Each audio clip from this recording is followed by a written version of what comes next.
আল্লাহ আপনি আমাকে হেফাজত করুন শয়তানের সঙ্গে শয়তানের চক্রান্ত থেকে দুশমনের চক্রান্ত থেকে আল্লাহ হেফাজত করুন। আল্লাহর সঙ্গে আমার কিছুই হয় না। আর যারা আমার নামে এফআইআর করেছো, এফআইআর হয় তখনই ফুল ভিডিও আগে শুনতে হয়, কাটিং ভিডিও করে এফআইআর হয় না। কথা বুঝতে পারছেন না? আল্লাহ আমাদের সকলকে একসাথে যেমন বসবাস করাচ্ছে ভারতের জমিনে হিন্দুস্তান মাটিতে, এইভাবে যেন আমরা হিন্দু মুসলমান একসাথে বসবাস করতে পারি। আল্লাহ পাক যেন আমার হিন্দু ভাইদের ভাই যেন হিদায়াত নসিব করে। জোরে বলুন আল্লাহুম্মা আমিন। আমার ভাই যেটা বলতে চাইছিলাম, ফিরে আসি, যারা নবী পাককে অস্বীকার করবে এদের ঠিকানা জান্নাত না জাহান্নাম? দান করব। কথা বলে জাহান্নাম। জাহান্নাম, কোনো সন্দেহ আছে? এবার আমি যদি আপনাদেরকে জিজ্ঞাসা করি, আপনারা যারা বসে আছেন আপনারা কেউ আমার নবী পাককে অস্বীকার করেন? চুপ করে থাকা মানে ইমামে আযম আবু হানিফার রায় হচ্ছে চুপ করে থাকা মানে হ্যাঁ। আমি আবার জিজ্ঞাসা করছি, আপনারা যারা বসে আছেন আপনারা কেউ নবী পাককে অস্বীকার করেন? না। এটা মানুষের স্বভাবই, নিজের দোষকে ধরে, কিন্তু বসে বসে সারা পৃথিবীর দোষ ধরে। আলহামদুলিল্লাহ, কিন্তু আপনি অস্বীকার করছেন কিনা, আপনি অস্বীকার করছেন কিনা যে যার মনকে জিজ্ঞাসা করেন। আমি কাউকে চাপিয়ে দেবো না, একটা হাদিস পাক তুলে ব্যাখ্যা করব, আর যে যার মনকে জিজ্ঞাসা করবেন যে আমরা এই পাকে অস্বীকার করছি।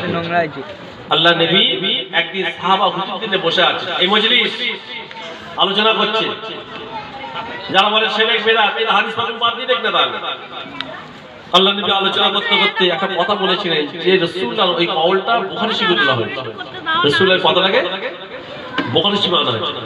সাহাবা হুজুরদের মধ্যে আলোচনা করতে করতে মানে এই বাক্য বললেন, ক্বালা রাসূলুল্লাহ সাল্লাল্লাহু আলাইহি ওয়াসাল্লাম কুল্লু উম্মতি ইয়াদখুলুনা জান্নাতা ইল্লা মান আবা, কিলা মান আবা, ক্বালা মান আতানি দাখালাল জান্নাতা ওয়া মান আসানি ফাকাদ আবা। রাওয়াল বুখারী।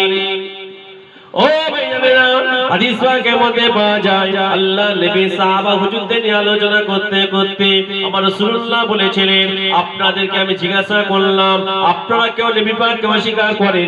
আপনারা সবাই বললেন আমরা রাসূলুল্লাহকে অস্বীকার করি না। ও ভাইজান, তবে এটা মাথায় রেখে দেন, যদি কেউ রাসূলুল্লাহকে অস্বীকার করে আপনারা তো বললেন তারা জাহান্নামী হয়ে যাবে। এবার কথাটা ভালো করে বোঝেন, আল্লাহ নবী সাহাবা হুজুরদের নিয়ে আলোচনা করতে করতে আমার নবী বলেছিলেন কুল্লু উম্মতি ইয়াদখুলুনা জান্নাতা, আমার আল্লাহ পাক আমার সমস্ত উম্মতদেরকে দয়ার জান্নাত নসিব করে দেবে। জোরে বলুন সুবহানাল্লাহ। আরো জোরে বলেন।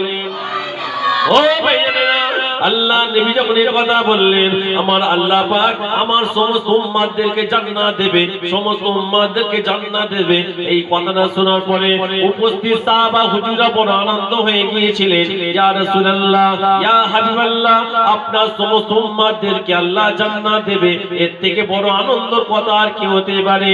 ওই সময়তে আমার নবী পাক আবার বললেন ইল্লা মান আবা, আয় আমার সাহাবারা তবে শোনো শোনো, আমার আল্লাহ পাক আমার সমস্ত উম্মতদেরকে জান্নাত দেবে, কিন্তু সমস্ত উম্মতদের মধ্যে থেকে এক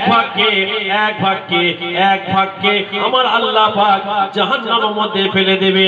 আমার রাসূলুল্লাহ যখনই বলেছে এক ভাগকে আল্লাহ জাহান্নামের মধ্যে দেবে, সাহাবা হুজুরা ভয় খেয়ে গেলেন। ইয়া রাসূলুল্লাহ, হাবিবাল্লাহ, আপনার সমস্ত উম্মতদের মধ্যে থেকে এক ভাগকে আল্লাহ জাহান্নামের মধ্যে দেবে। ইয়া রাসূলুল্লাহ, এক ভাগ কারা? ওই সময়তে আমার নবী পাক বলেছিলেন এক ভাগ হলো ওরা যারা আমি রাসূলুল্লাহকে অস্বীকার করবে। আমি আপনাদেরকে জিজ্ঞাসা করলাম আপনারা কেউ আমার নবী পাককে অস্বীকার করেন? আপনারা সবাই বললেন আমরা রাসূলুল্লাহকে অস্বীকার করি না।